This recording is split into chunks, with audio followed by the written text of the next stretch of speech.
Media సంస్థలు కావాలని చెప్పేసి పదే పదే పదే పదే ఒక వ్యక్తి యొక్క వ్యక్తిగత స్వేచ్ఛకు భంగం కలిగించే విధంగా మహిళని చూడకుండా ఫోటోలు పెట్టి అన్యాయంగా అక్రమంగా ఏది పడితే అది మాట్లాడతారు. వంశీ అంటాడు. వంశీ అటు దొరకలే మొన్న మా ఊళ్ళో గట్టిగానే అవుతున్నాను పని.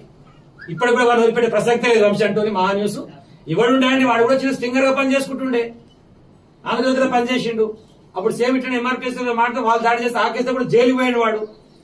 మరి ఇలా మహా న్యూస్ అదే తట్టైనా కొడతాను మేము కూడా అనొచ్చా మాడొచ్చా?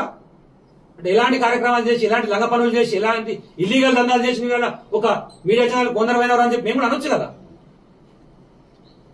అంటే నువ్వు చేసినటువంటి పనులు మీ ఇళ్ళలో జరిగేటువంటి పనులు ఇతర మహిళలు కూడా చేస్తాను నువ్వు అనుకుంటున్నావా? అది మీకున్నదేమో కల్చర్, మా దగ్గర లేదు. ఒక మహిళ యొక్క స్వేచ్ఛని భంగం కలిగించేటువంటి రైట్ ఓడించింది నీకు.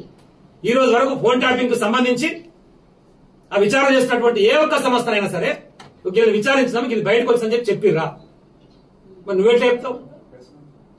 పోనీ నువ్వు అనుకుంటున్నటువంటి వ్యక్తులైనా స్వతహాగా వాళ్ళు వచ్చి వాళ్ళ కంప్లైంట్ ఇచ్చిర్రా? నా ఫోన్ ట్యాప్ అయింది, దీనివల్ల నా వ్యక్తిగత స్వేచ్ఛకు భంగం కలిగింది, నన్ను వీళ్ళు బ్లాక్ మెయిల్ చేసి నాకు వీళ్ళు మాట్లాడని చెప్పిర్రా?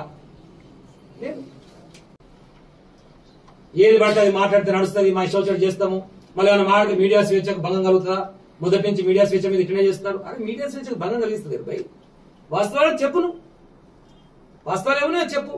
నీకు అనిపించింది ఊహ పెట్టుకొని కావాలని చెప్పేసి మనిషిని టార్గెట్ చేసి క్యారెక్టర్ అసాసినేట్ చేసి కుటుంబంలో ఒక మానసిక శోభకు గురయ్యే విధంగా చేస్తే ఎవడు ఊపడు కొడతా. తస్మాత్ జాగ్రత్త వంశీ. మహా న్యూస్ నీకు మళ్ళా కూడా అయ్యేది ఉంది.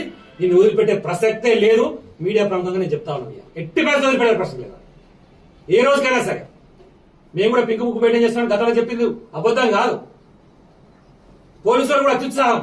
ఆ దాడిలో పాల్గొన్నటువంటి వాళ్ళు అని చెప్పేసి ఎవరి మీద ఆరోపణలు చేస్తున్నారో పిల్లలు పోయి నిరసన తెలియజేస్తారు. మా రైట్ ఎందుకు ఇచ్చిన రైట్ వచ్చాక అడుగుతారు పోయి. దాంట్లో మా అధ్యక్షుడు ఒకరికి బెయిల్ ఇచ్చారు, మిగతా ఇద్దరు పిల్లల్ని జంగా అంటూ ఇంకొక అరెస్ట్ చేశారు. పోలీసులు ఇష్టం వచ్చిన కొట్టిరు వాళ్ళని, కొట్టి వాళ్ళని రిమాండ్ చేశారు. ఇంకా 5 పిల్లలు ఇప్పటికి అబ్స్కాండింగ్ ఉన్నారు. ఎవడిచ్చి నీకు రైట్ కొడుతుందుకు? నువ్వు కాంగ్రెస్ పార్టీ కార్యకర్తవా? పోలీస్ అంటే నీ ఇష్టమా? నీ అయ్యా జాగీరా? ఎట్లా కొడతావు పిల్లగాల మీద? ఎట్లా చేసుకుంటారు మీరు? మిమ్మల్ని ఎవరు వదిలిపెట్టేది లేదు.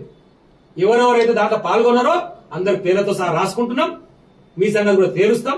కోర్టుల చట్టాల ద్వారానే మీ మీద కూడా రిట్టేసి మిమ్మల్ని అందరూ కూడా కోర్టుకు ఈడుస్తాం. ఎప్పుడు జరిగింది ఇట్లా పరిస్థితి? తెలంగాణ ఉద్యమంలో పాల్గొన్నటువంటి వారి మీద సేమ్ ఇదే దాడి జరిగింది పోలీసుల ద్వారా. మళ్ళా దాన్ని ఈరోజు మళ్ళా ప్రవేశపెడుతుంది.